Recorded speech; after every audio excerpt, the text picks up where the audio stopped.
नोएडा की high rise society और buildings को देखकर कोई भी इस शहर के चकाचौंध में गुम हो जाता है। ईश्वर ना करे कि ऐसा हो, लेकिन कल्पना कीजिए कि अगर यहाँ पर रिक्टर पैमाने पर 5 वाला भूकंप आ जाए तो इन इमारतों का क्या हश्र होगा या लोगों की जिंदगियों का क्या होगा। हम आपके मन में दहशत नहीं पैदा कर रहे हैं, लेकिन जानकार ऐसा कहते हैं कि नोएडा रिस्की भूकंप जोन में आता है और यहाँ पर कभी कभी भूकंप आ सकता है। दरअसल बीते 16 अगस्त को नोएडा की जमीन के नीचे मची हलचल से 1.5 रिएक्टर स्केल का भूकंप आया था। भले ही आपको ये नॉर्मल स्केल का भूकंप लग रहा हो, पर यहाँ चौंकाने वाली बात यह है कि इस बार भूकंप का केंद्र नोएडा का सेक्टर 128 था। भूगर्भ शास्त्रियों के मुताबिक नोएडा के एपिसेंटर होने की जानकारी बीते कई सालों में पहली दफा सामने आई है। भूकंप संवेदनशीलता के मामले में नोएडा जोन 4 में आता है। इसकी वजह से यहाँ कभी भी 5 रिक्टर स्केल से अधिक की तीव्रता का भूकंप आ सकता है और यहाँ वह भारी तबाही मचा सकता है।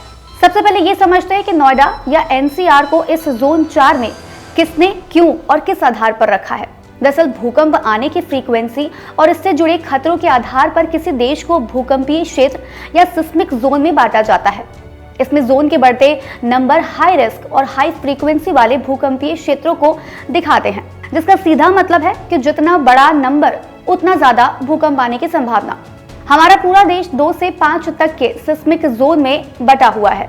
यहाँ सबसे खतरनाक सिस्मिक जोन 5 है, जहाँ 8 से 9 तीव्रता तक भूकंप आने की आशंका रहती है। इस जोन में देश के 11% क्षेत्र आते हैं, जबकि 18% क्षेत्र चौथे और 30% तीसरे जोन में आते हैं। बाकी बचे हिस्से पहले और दूसरे जोन में आते हैं। इस तरह से यूपी के सभी जिले भूकंप के जोन 2, 3 और 4 में कवर होते हैं। जोन 4 में पश्चिमी यूपी के 10 जिले समेत यूपी के कुल एरिया का 29% भाग शामिल है।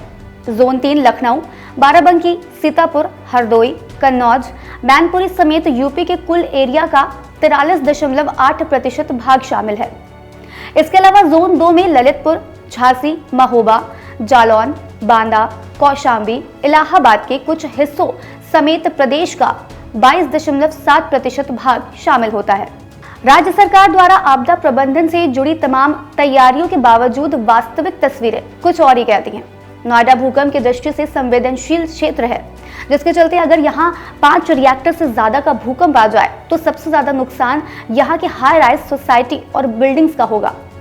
ऐसा इसलिए भी है क्योंकि यहाँ की हाई राइज सोसाइटी में ऐसी आपदा से निपटने का कोई पुख्ता इंतजाम नहीं है। नोएडा में सिस्मिक जोन 4 में आता है, इसके बावजूद यहाँ डिजास्टर मैनेजमेंट सेल एक्टिव नहीं है। मैन पावर संसाधन की कमी के साथ ही ट्रेंड प्रोफेशनल्स भी मौजूद नहीं है। यहाँ कराई जाने वाली मॉक ड्रिल का जमीनी स्तर पर कोई खास फायदा नजर नहीं आता, जबकि यहाँ की केवल 30% बिल्डिंग में ही भूकंप रोधी इंतजाम है। यही कारण है कि उत्तर प्रदेश का आधुनिक शहर भूकंप के लिहाज से खतरे के साए में है। विशेषज्ञों के मुताबिक ऐसी आपदाओं को रोकने के लिए आम लोगों और बचाव दलों को नियमित प्रशिक्षण की जरूरत है। मात्र इस एक कदम से आपदा का खतरा 60% तक कम हो सकता है। साथ ही बिल्डिंग्स को भूकंप रोधी बनाया जाना चाहिए और इमारतों में अच्छी क्वालिटी की निर्माण सामग्री यूज की जानी चाहिए। कमजोर ढांचों, खासतौर से लाइफ लाइन वाली इमारतों की पहचान की जाए और उसकी मरम्मत कराई जाए। जहां भी आवश्यकता हो, जोखिम को कम करने के लिए निजी भवनों की भी चरणबद्ध तरीके से मरम्मत की जानी चाहिए। भविष्य में भूकंप से निपटने के लिए नियमित रूप से मॉक एक्सरसाइज करते रहें और भूकंप के तुरंत बाद की प्रक्रिया के लिए मानक प्रक्रिया यानी SOP भी जारी करें। भूकंप के संबंध में क्या करें और क्या ना करें को लेकर सार्वजनिक जागरूकता कार्यक्रम भी करें। खैर, आपके मुताबिक इस समस्या के लिए क्या समाधान हो सकते हैं, हमें कमेंट बॉक्स में जरूर बताइएगा। आज इस कार्यक्रम में फिलहाल इतना ही। हम फिर मिलेंगे कुछ नई जानकारी के साथ। तब तक के लिए आप देखते रहिए बातें यूपी के।